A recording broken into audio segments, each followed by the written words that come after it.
1, 2, 3, funky.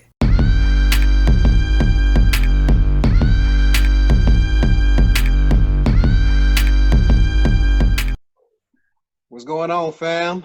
What's up? Welcome What's to the up? What's Funk up? Basement with Stelvio and my boy DJ Hustle in the house. What's with it? What's up, my brother? What's up, my brother? How you doing? I'm chilling. One thing that I want to talk about today is something that you're real passionate about, which is most things anyway. But but this one here is has a lot to do with your coaching and what you do with the youth. You always a person that has a lot in the fire, a lot of things that you're working on. So you should be real familiar with this subject here. And what I want to talk about is the Black collegiate athlete. Okay. You know, Okay.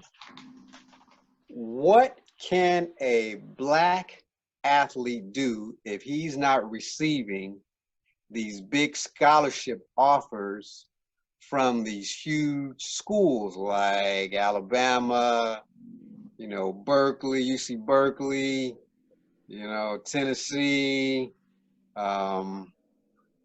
Auburn, Georgia, any of these big top schools in the country? If they're not receiving those, do they panic because they're not receiving any interest from these top schools? Do they have any options? Because we also know that everybody have these pipe dreams about, I'm going to the league, I'm going to the NFL, but if I don't get a scholarship, I'm done. I mean, what do I do if I'm not getting any type of letters that these top 1% athletes usually get, who are above the fray when it's time to go to these schools? What do they do? So the first thing is I try to get kids to understand what's your motive, right? Is your motive to play collegiate football? Is that or collegiate athletics? Let's say football, basketball, whatever it is. You just want to play in college, or is your motive to play at one of these Power 5 conference schools, the Alabamas, the Oregons, the Wisconsins, Michigan, stuff like that? Because if your motive is just to play at a Power 5 conference school, then the reality is you're probably not going to get that scholarship. Because the comparison I make is when you go. Why would you bust my bubble like that? Well, because the first thing is why would you say that to me? That is my goal. I want to get to the league, and my way to get to the league is to go to a huge school that's going to give me the opportunity, that's going to get me seen, showing my skills. How are you going to tell me that I'm probably not going to get a scholarship? How can you tell me that? Because the first thing is that's a lie. That's a lie. That's not the way you go to the league. If you look at the NFL, everybody doesn't come from these top Power 5 conferences. So that's a lie. There are a lot of kids that went to Alabama, a lot of kids that went to Clemson that didn't get drafted.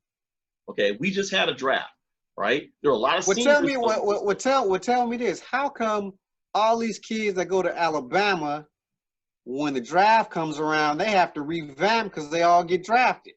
So, okay, how many kids? Just this random number. How many kids do you think got drafted off the Alabama team? Let's say this past season or last season. What 10, 11?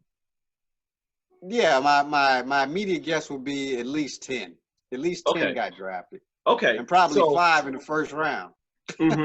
Okay, so if that's the case, how many kids are on the actual team? How many kids are on the actual team? Yeah. How many kids? I don't know the number. I don't know. What is it, like 35 or something? 100. There's 100 kids. There's 100. Okay, look.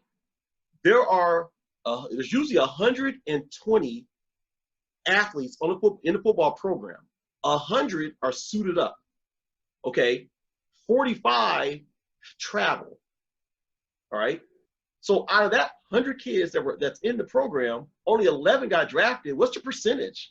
That's not a very high percentage. No, it's a very small percentage. You're right. Exactly. It's a very small So, percentage. what I tell young people is the first thing is we got to bust this pipe dream that you think by going to Alabama you're going to the league. The reality is, and this is reality, you're probably not going to the league because only 1% of all the people that play collegiate ball make it in the NFL. So the So first what are thing, you trying to say? I don't have the skill. what I'm I trying to don't say, have the speed. what I ran so like a 4.35 in the 40. How you gonna tell me that I don't have the ability to get a scholarship there? what I'm saying to you is, and we'll use Alabama, right? Because they're kind of the measuring stick. Yeah. A 4.3, that's average. Everybody runs a 4.3 at Alabama. You're not special. You're not special, right? So here's the example I'll give you. All right, you go to the BMW dealership to buy a car. Okay, when you walk on the lot, do they immediately come out and start talking to you and try to sell you the car? Yes. No, they don't. Yes, No, they they do. don't. No, Yes, they they do. don't. Yes, they do. Not at the BMW dealership. No. Now they'll talk to you. Hi, how you doing? And then they're gonna let you walk around and look at the cars. Okay. Okay. When you go to the Nissan dealership, now they're gonna talk to you as soon as you get out your car and walk around with you the whole time trying to sell you a car. Why? Because BMW knows they will sell cars whether you buy a car or not. They're gonna sell cars. They're BMW. People buy BMWs, right? At Nissan, they understand that if they let you walk off that lot and they don't sell that car to you, you may not come back. Alabama is BMW. Alabama can go to any city in this country and get the best of the best.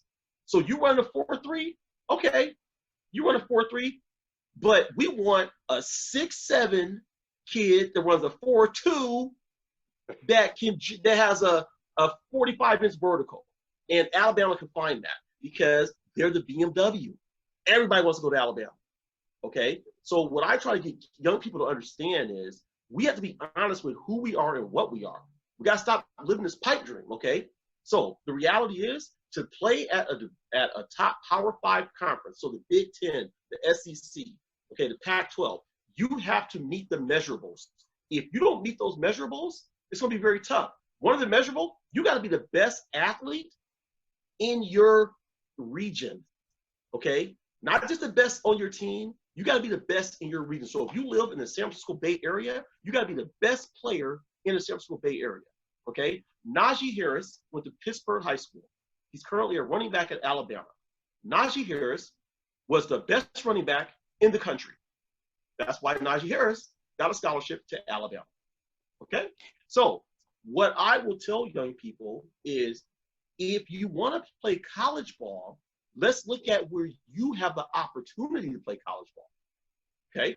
So that may be San Jose State University. That may be Boise State University. So how do you get these young athletes to drop their expectations? It's not dropping. It's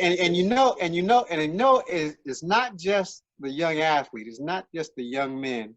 It's also their parents half the time. But here's the thing: it's not dropping expectation.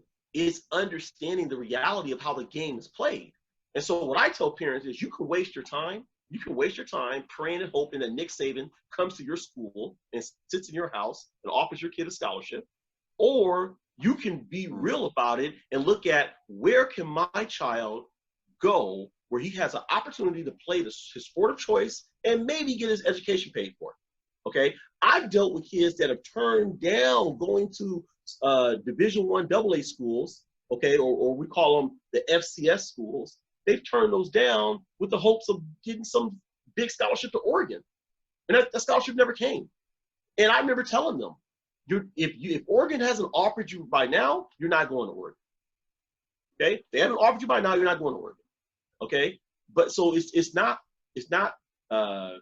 ruining their expectations. It's changing their thought process to understand how this thing works. Okay, just because you're the best athlete at your school, that does not mean these schools are going to come there because they see the best athlete at every school in every state in this country.